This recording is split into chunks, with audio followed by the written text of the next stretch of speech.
Praise the Lord, praise the Lord, hallelujah. Hallelujah. परमेश्वर का धन्यवाद करते हैं। असेंबली ऑफ बिलीवर चर्च बालदी में आज फिर से आप सबका स्वागत है और विश्वास करता हूं कि आज की सुबह भी परमेश्वर आपसे बातें करेगा।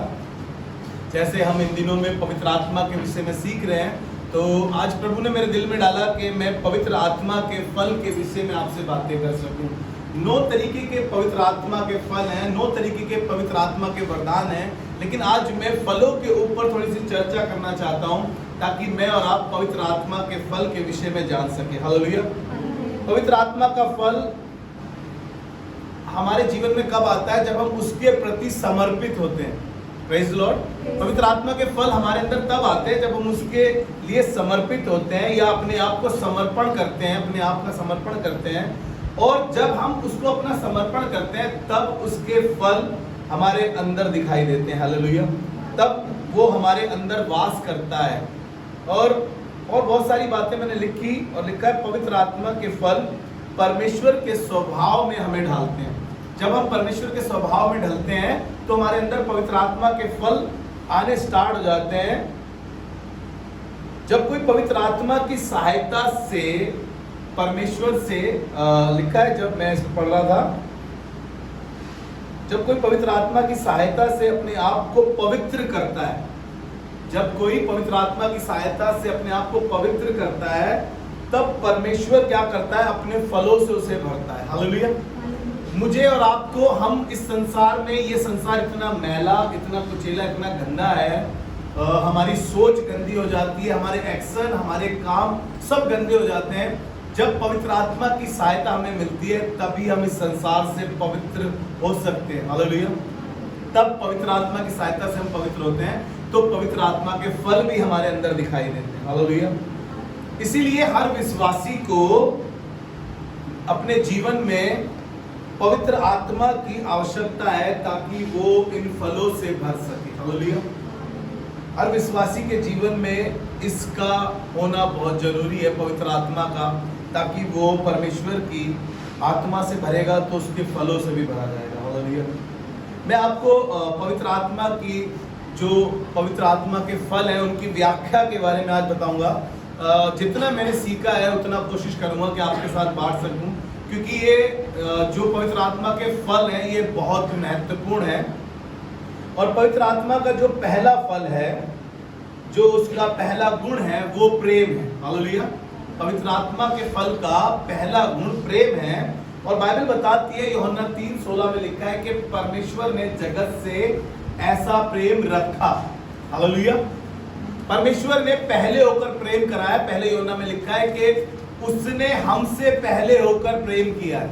पवित्र आत्मा का जो फल है वो प्रेम है। ये आपको गलातियों की पत्री उसके 5वें अध्याय में मिलता है। मेरे साथ निकाल लीजिए, गलातियों की पत्री उसका 5वां अध्याय, उसके 22 पद से पढ़ते हैं। जब हम यहाँ पर उस 9 फलों के विषय में लिखा है, यहाँ पर उन फलों के विषय में लिखा है, जी पढ़े। और आत्मा का फल, पर आत्मा का फल प्रेम, पर आत्मा का फल प्रेम, आनंद, आनंद, शांति, शांति, धीरज, धीरज, कृपा, कृपा, भलाई, भलाई, विश्वास, विश्वास, नम्रता, नम्रता और संयम और संयम है। हालेलुया।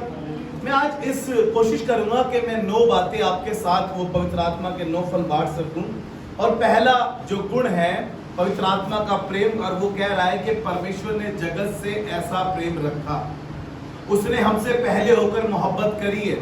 ये प्रेम एक ऐसा फल है जो सब फल, जो हमने 9 फलों के बारे में सीखा है, वो सब 9 फल इस प्रेम के फल में पाए जाते हैं। कैसे पाए जाते हैं?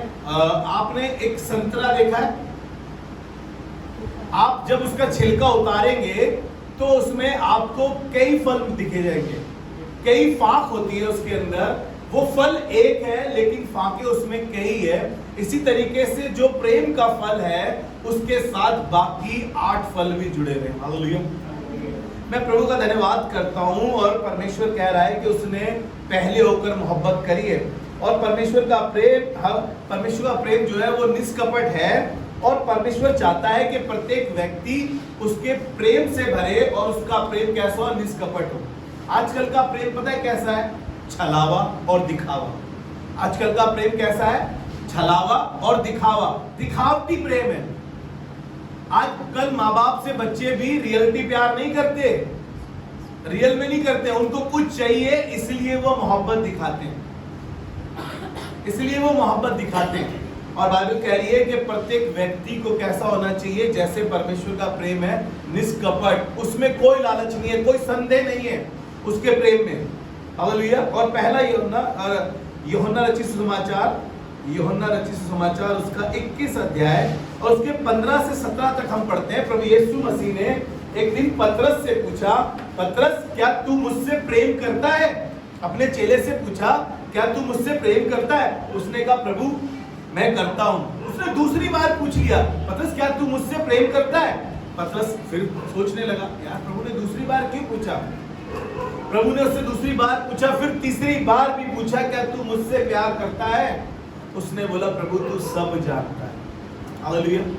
मेरा आप किस वजह से चर्च में बैठे हैं, प्रभु सब जानता है, प्रभु से कुछ नहीं छिपा है। हमारा प्रेम कैसा है प्रभु जानता है। और मैं आपको सच्चाई बता रहा हूं, यीशु से जब तक कोई प्यार नहीं कर सकता जब तक वो पवित्र आत्मा से ना भरा हो, क्योंकि पवित्र आत्मा के सिवा यीशु से इतना प्यार सिर्फ पवित्र आत्मा ही करती है। जब पवित्र आत्मा हमारे अंदर आएगा तो हम यीशु से प्यार कर पाएंगे। हालेलुया। ये पवित्र आत्मा से ज्यादा यीशु को कोई प्यार नहीं करता है। और जिस दिन पवित्र आत्मा हमारे अंदर आएगा हम यीशु से प्यार करने लगेंगे। हालेलुया। मैं प्रभु का धन्यवाद करता हूं कि वो चाहता है कि जो प्रेम यीशु ने हमसे किया है हम उससे वो प्रेम कर सकें। आत्मा का पहला फल प्रेम। और ये पहला यूहन्ना उसके 4 अध्याय के 8वें पद में जब हम पढ़ते हैं तो ऐसा लिखा है, पहला यूहन्ना उसका 4 अध्याय और 8वां पद, जो प्रेम नहीं रखता वह परमेश्वर को नहीं जानता। जो प्रेम नहीं रखता वो परमेश्वर को नहीं जानता, क्योंकि परमेश्वर प्रेम है। हालेलुया। क्योंकि परमेश्वर प्रेम है। अगर मैं और आप प्रेम नहीं रखते हैं अपने देखने वालों से, अपने जानने वालों से, कलीसिया से, अपने देश से, अगर हम प्रेम नहीं रखते हैं तो हम परमेश्वर को नहीं जानते हैं। हम तो घृणा करते हैं, अपने पड़ोसी से नफरत करते हैं, अपने फ्रेंड से जलन रखते हैं। लेकिन परमेश्वर कह रहा है जो प्रेम नहीं रखता वो परमेश्वर को नहीं जानता। हालेलुया। परमेश्वर को नहीं जानता क्योंकि परमेश्वर प्रेम है। जब आपके अंदर आत्मा का फल दिखाई देगा, ये पहला फल, ये पहला गुण आत्मा के फलों का, प्रेम का, तो आप प्यार कर पाएंगे दूसरों से। उनकी गलतियों के बावजूद भी, उनकी बदकारी के बावजूद भी, उनके गलत कामों के बावजूद भी आप कहेंगे, अरे अगर मैं और आप यीशु मसीह के पास आज की डेट में खड़े हो जाएं तो यीशु मसीह अगर हमारे गुनाहों को उठाकर देख ले पिछले, तो मैं और आप उसके सामने खड़े होने के योग्य नहीं। फिर भी उसने हमसे मोहब्बत करी, मुझसे ये नहीं करा कि जा बेटा पहले तू अपने आप को शुद्ध कर आ। उसने ये नहीं करा पहले तू अपने पाप छोड़ कर आ। उसने हमसे, जैसा मैं उसके सामने गया और मैंने जब उसे कबूल करा तो उसने मुझे गले लगाया और मुझसे प्यार किया। हालेलुया। परमेश्वर चाहता है कि हमारा प्यार कैसा हो, निष्कपट हो, जैसे यीशु ने किया है। और इसी के पहले यूहन्ना के 4 अध्याय के 16वें पद को पढ़ेंगे, वहां पे ऐसा लिखा है, और जो प्रेम परमेश्वर हमसे रखता है, और जो प्रेम परमेश्वर हमसे रखता है उसको हम जान गए, उसको हम जान गए, और हमें उसका विश्वास है, और हमें उसका विश्वास है। परमेश्वर प्रेम है, ध्यान से सुनिएगा, क्योंकि परमेश्वर प्रेम है। जो प्रेम में बना रहता है, जो प्रेम में बना रहता है वह परमेश्वर में बना रहता है, वह परमेश्वर में बना रहता है, परमेश्वर उसमें बना और परमेश्वर उसमें बना रहता है। हालेलुया। हम, मैं और आप जब प्रेम में बने रहेंगे तो हम परमेश्वर में बने हुए हैं। और ये नहीं है कि हम परमेश्वर में बने, लेकिन बाइबल कह रही है कि वो हम में बना है, हम में भी बना रहता है परमेश्वर, जब मैं और आप उस प्रेम के फल को अपने अंदर आने देते हैं। जरूरी है आप जब दुआ करें तो कहें कि पवित्र आत्मा मुझे अपने प्रेम के फल से भर। हालेलुया।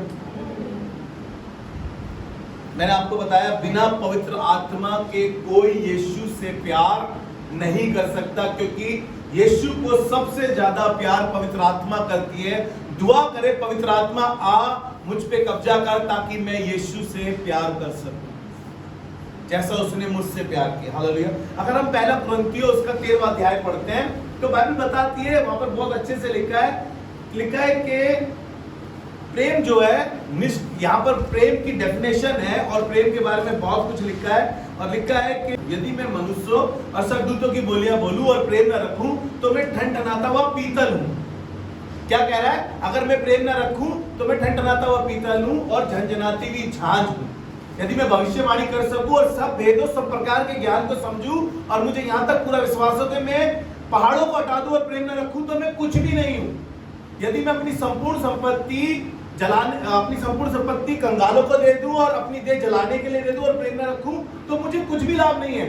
अब प्रेम के बारे में बता रहा है। प्रेम क्या है? प्रेम ढा नहीं करता, प्रेम अपनी बढ़ाई नहीं करता, प्रेम फूलता नहीं, पैंतृकी नहीं चलता, अपनी भलाई नहीं चाहता, झुंझुलाता नहीं, बुरा नहीं मानता, कुकर्म से आनंदित नहीं होता, परंतु सत्य से आनंदित होता है और सब बातें सह लेता है और सब बातों में प्रतीति करता है। हालेलुया। ये प्रेम की डेफिनेशन है, आप इसको घर जाके पढ़िएगा। प्रेम, आप बड़ी जल्दी गुस्सा हो जाते हैं किसी से भी, बड़ी जल्दी छटपटा जाते हैं, एक्शन ले लेते हैं, अपने दोस्त के टपाक से लगा देते हैं और भूल जाते हैं कि वो मेरा मित्र था। अगर आप प्यार करते हैं तो आप उसे माफ करेंगे। प्रेम क्या है? झुलझुलाता नहीं है। गुस्सा बहुत झुलझुला जाते हैं ना। प्रेम क्या करता है? नफरत नहीं करता, प्रेम ढा नहीं करता, अपनी बढ़ाई नहीं मारता, अपनी डींगे नहीं मारता। प्रेम, यीशु मसीह ने आकर ये नहीं कहा कि देखो मैंने तुम्हारे लिए प्राण दिए, देखो मैंने तुम्हारे लिए ये सहाय, एक हम 40 कोड़े खाए। नहीं, ये तो मैं और आप बताते हैं कि यीशु ने हमारे साथ हमारी मोहब्बत में ये सब कुछ सहा है। ये सब कुछ उसने हमारी मोहब्बत में सहा है, क्योंकि मोहब्बत है जो सब चीजों को ढांप देती है। हालेलुया। ये प्रेम का पहला फल जो मैं आपके साथ बांट रहा हूं, मैं विश्वास करता हूं कि आज परमेश्वर कलीसिया को अपनी पवित्र आत्मा के फलों से भरेगा। हालेलुया। अगर आपके पास नहीं है, आप सिर्फ नफरत करते हैं, कुड़न है आपके जीवन में, आप दूसरे को देख के हिंसा करते हैं, आपको दूसरा देख के कोई पसंद नहीं आता, उसकी तरक्की देखकर पसंद नहीं आती, आप कोशिश करें कि पवित्र आत्मा मेरे अंदर आ ताकि मैं दूसरों से प्यार कर सकूं। हालेलुया।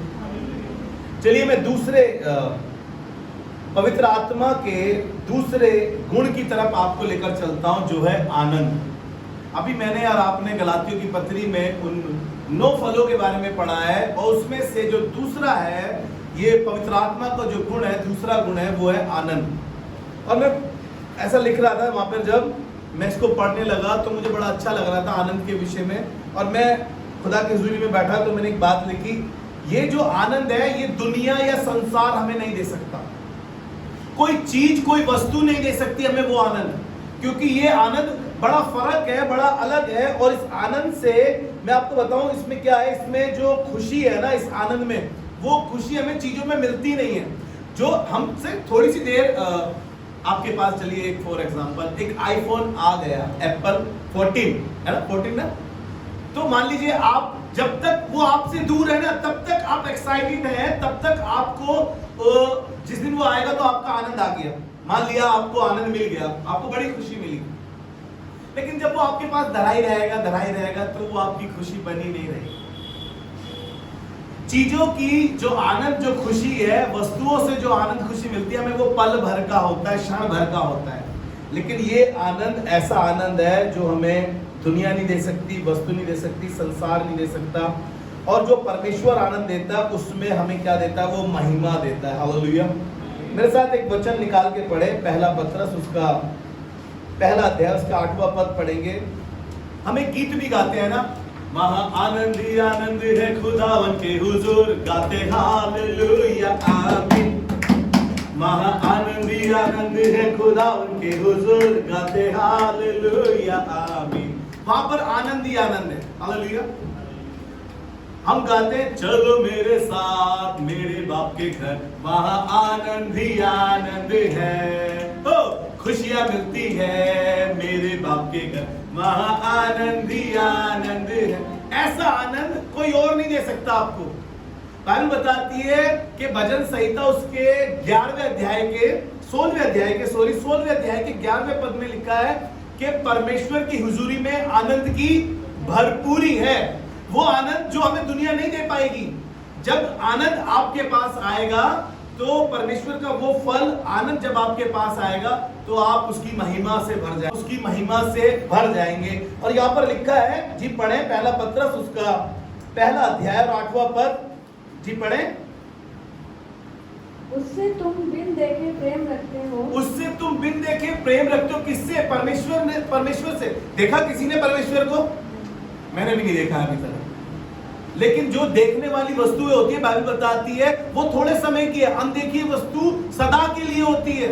और कह रहा है कि तुम उसे बिन देखे प्रेम करते रखते हो, और अब तो उस पर बिन देखे भी विश्वास करते और अब तो तुम बिन देखे विश्वास भी करते हो उसके ऊपर, और ऐसे आनंदित और मगन होते हो, और ऐसे और आनंदित मगन होते हो जो वर्णन से बाहर और महिमा से भरा हुआ और महिमा से भरा हुआ है। हालेलुया।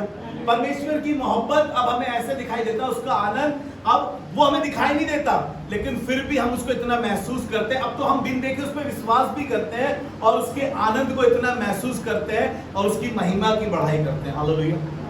ऐसा आनंद परमेश्वर हमें देता है। और फिलिप्पियों के 4 अध्याय के 4 पद में ऐसा लिखा है कि प्रभु में आनंदित रहो। मैं फिर कहता हूं, प्रभु में सदा आनंदित रहो। हालेलुया। जब हम प्रभु के पास आते हैं तो वो हमें आनंद का वो फल देता है ताकि हम आनंद से भर जाएं। हालेलुया।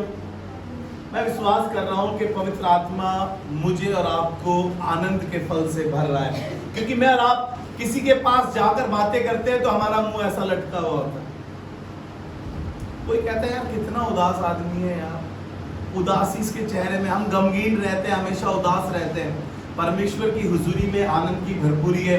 हमेशा पवित्र आत्मा की गाइडेंस में चलेंगे तो आप हमेशा आनंदित रहेंगे। चाहे आपके पास चटनी रोटी हो तब भी आप आनंद से खुशी से खाएंगे, मीठी रोटी होगी तब परमेश्वर का आत्मा आप पर होगा तब भी आप आनंद से खाएंगे, चटनी रोटी होगी तब भी आप आनंद से खाएंगे, क्योंकि पवित्र आत्मा हमें आनंद से भरता है। हालेलुया।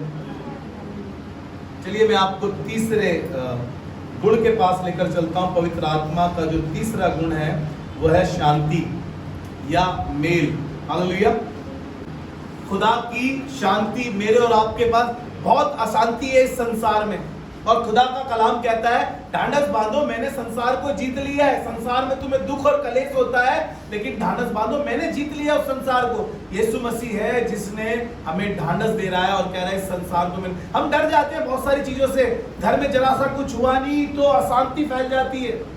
अरे मैं कहना मानता हूं आज की सुबह पवित्र आत्मा को अपने घर में वेलकम करें, पवित्र आत्मा का स्वागत करें। आपका घर एक मिनी स्वर्ग बन जाएगा, आपका घर स्वर्ग कहलाएगा अगर आपके घर में पवित्र आत्मा वास करेगा। हालेलुया। अशांति क्यों रहती है? क्योंकि पवित्र आत्मा कोसों मील दूर है हमारी जिंदगी से, हमारे घरों से, क्योंकि हम उसको हमेशा शौकित करते हैं, हमेशा ऐसे काम करते हैं जिससे पवित्र आत्मा उदास होकर चला जाता है। ये शांति जो है, जो स्वर्गीय शांति है, प्रभु यीशु मसीह दे सकता है। हमने पढ़ा है, हम पढ़ते हैं अक्सर उसको उस समय पर जब क्रिसमस होता है, यूहन्ना यशाया उसका 9 अध्याय के 6 पद को जब हम पढ़ते हैं, क्रिसमस पे ज्यादा पढ़ते हैं, लेकिन आपको पता है नीचे जब हम उसको पढ़ते आते तो लिखा है वो शांति का राजकुमार है। शांति का राजकुमार है, जो शांति आपको कोई दे ही नहीं सकता है। आपको कितना ही समझा लिया जाए, कितनी लुभावनी चीजें दी जाए, लेकिन अगर आप गमगीन हैं, आप उदास हैं, आपके किसी के वर्ड्स, किसी के शब्द आपको शांति नहीं दे सकते। मैं आपको ईमानदारी से बताऊं, जब आसमान आपके ऊपर उतरता है तब आपकी शांति बिल्कुल समझ से परे होती है। हालेलुया। क्योंकि बाइबल में लिखा है, मेरे साथ निकालिए यूहन्ना उसका 14 अध्याय और उसके 27 पद में ऐसा लिखा है, मैं तुम्हें शांति दिए जाता हूं, अपनी शांति तुम्हें देता हूं, जैसा संसार देता है मैं तुम्हें वैसे नहीं देता। तुम्हारा मन व्याकुल ना हो और ना घबराए। Praise the Lord. परमेश्वर कैसी शांति की बात कर रहा है? संसारिक शांति की बात नहीं कर रहा है, जो संसार आके दे देता है हमारे गमगीन समूह में। जब हमारे घर में कुछ हादसे हो रहे होते हैं, कुछ बीमारी हमारे जीवन में होती है, कुछ परेशानियां हमारे साथ होती है, तो लोग हमें आके कहते हैं कोई बात नहीं बेटा, सब हो जाएगा, देखना एक दिन हो जाएगा, देखना अरे हम तुम्हारे साथ तो हैं, कोई बात नहीं, तुम्हारे पापा चले गए तो क्या हुआ, मैं तुम्हारे पापा की तरह हूं। नहीं नहीं, मैं आपको ईमानदारी से बता रहा हूं, खुदावन जो शांति देता है वो समझ से परे। कुलुसियों की पत्री उसका 3 अध्याय उसके 15 पद को पढ़ेंगे। यहाँ पे ऐसा लिखा है, जी पढ़े। मसीह की शांति, मसीह की शांति, जिसके लिए तुम एक देह होकर बुलाए भी गए हो, जिसके लिए तुम एक देह होकर बुलाए गए हो, तुम्हारे हृदय में राज्य करे, तुम्हारे हृदय में राज्य करे। हालेलुया। ऐसी शांति जो हमारे हृदय में राज्य करेगी। आपको मालूम है इस हृदय के विषय में लिखा है कि इसमें असाध्य रोग लगा है। उर्दू में लिखा है ये दिल धोखेबाज, हिलाबाज, लाइलाज है।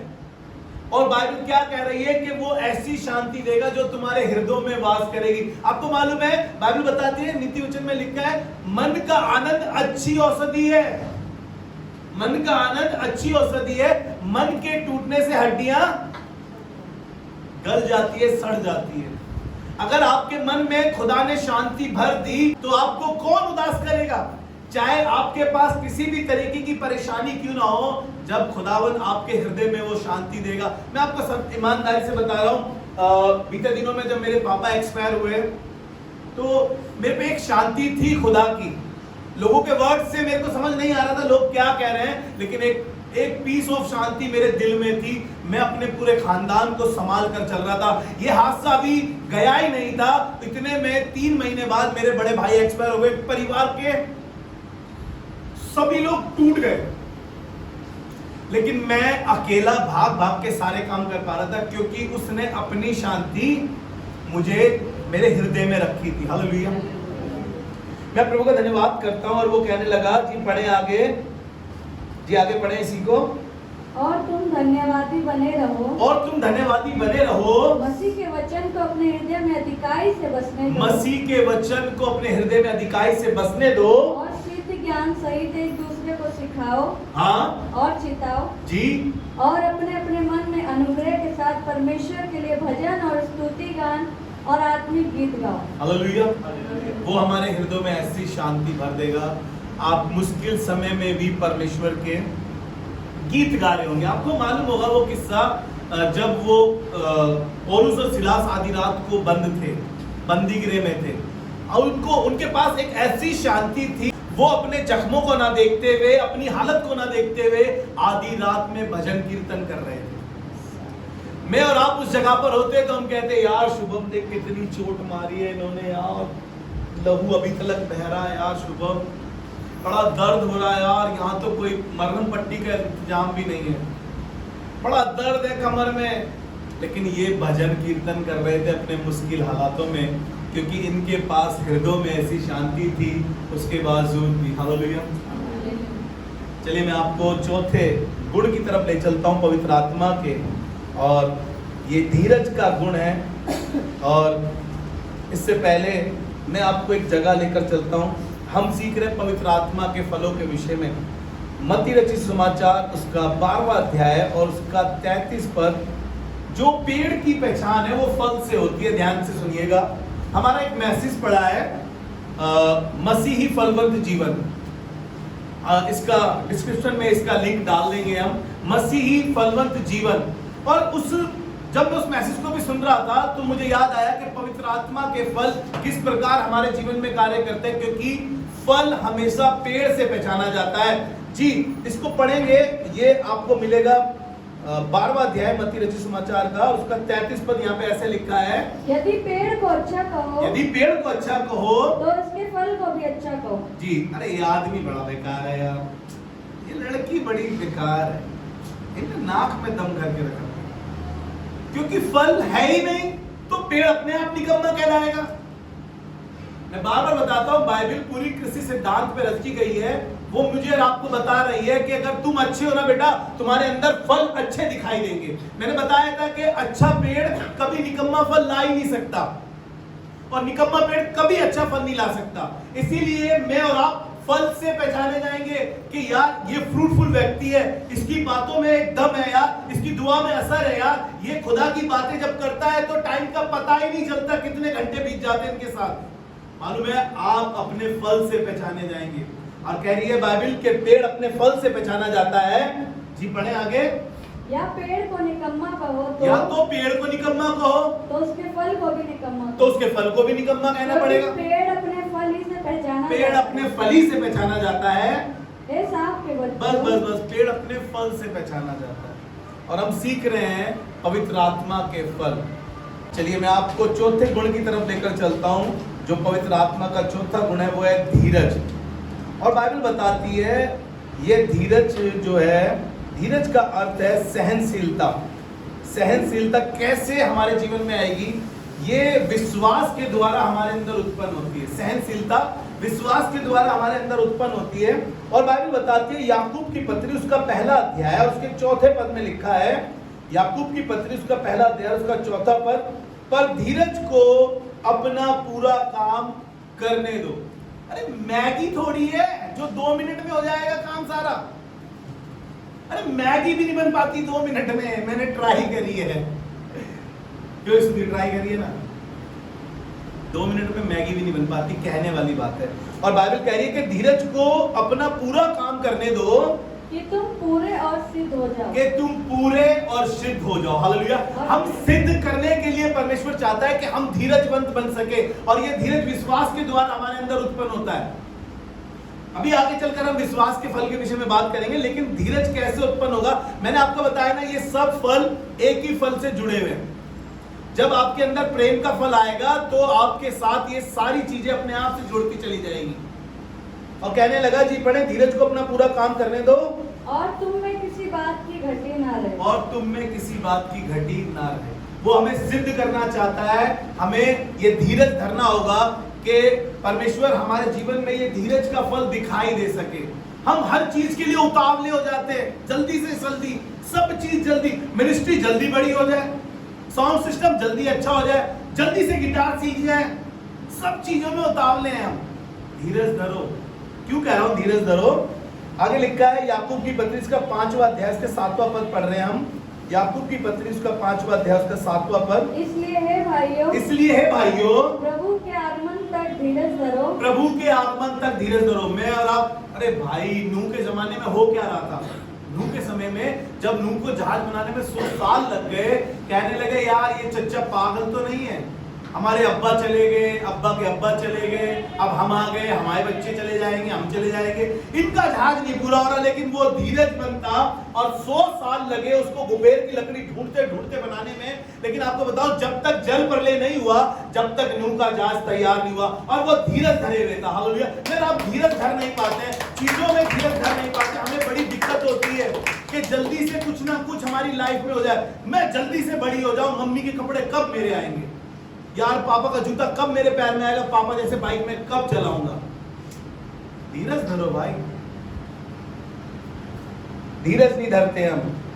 सो हे भाइयों, प्रभु के आगमन तक धीरज धरो और देखो, किसान पृथ्वी की बहुमूल्य फसल की आशा रखता हुआ, किसान बहुमूल्य वस्तु की आशा रखता हुआ प्रथम और अंतिम वर्षा होने तक धीरज धरता है। प्रथम और अंतिम वर्षा होने तक क्या करता है? धीरज धरता है। किसान कुछ बोता है तो उसका इंतजार रहता है, बारिश कब आके मेरे खेत को सींचेगी, और बेटाइम बारिश ना आ जाए, वो ये भी प्रतीक्षा करता है बेचारा, और आखिरी बारिश तक का इंतजार करता है, क्योंकि उसको फिर से बोना होता है, ताकि अब ये कट गई है फसल, एक बार फिर से मेरी भूमि अच्छे से सींची जाए, ताकि मैं, अरे मेरे और आपकी हृदय रूपी भूमि सींची जाए, मेरे और आपकी हृदय रूपी भूमि सींची जाए, ताकि मैं और आप परमेश्वर के फलवंत मसीह बन सके। हालेलुया। धीरज को अपना पूरा काम करने दो। देखिए, मैं पढ़ रहा था गिनतियों उसका 13 अध्याय उसके 26 पद में लिखा है, जब यहोशू ने भेदियों को भेजा था, मूसा ने भेदियों को भेजा था कि कनान देश का भेद लेकर आए, और वहां से मूसा ने एक बात करी थी कि भाई तुम जब जा रहे हो तो एक काम करना, वहां के फल लेते हुए आना। और उन्होंने आकर बताया, ये वाली बात बताई कि देख वहां की भूमि उपजाऊ है और वहां के फल बहुत अच्छे। उनने फल लाकर दिखाए। आपको मालूम है हमारी भूमि अच्छी कब बनेगी? परमेश्वर हमारे अंदर वो फल देखना चाहता है कि हमारे अंदर वो अच्छे फल दिखाई दे सके, ये धीरज हमारे अंदर दिखाई दे सके। हमें यीशु मसीह की प्रतीक्षा करनी है धीरज से। जब वो आएगा, उसके सेकंड कमिंग के बारे में बता रहा है कि जब वो आएगा तो हम उसकी धीरज से बाट जोड़ें। हम ये ना कहें कि प्रभु कब आएगा, पता नहीं कब आएगा, कहीं नूह के ज़माने की तरह हम भी ऐसे ही हो जाए। अरे मस्ती करो, मौज करो, चच्चा तो पागल है, पप्पा तो पागल हो रहे हैं, पता नहीं कब आएगा। नहीं, खुदा बाप कह रहा है धीरज धरो, वो आएगा जब। हालेलुया।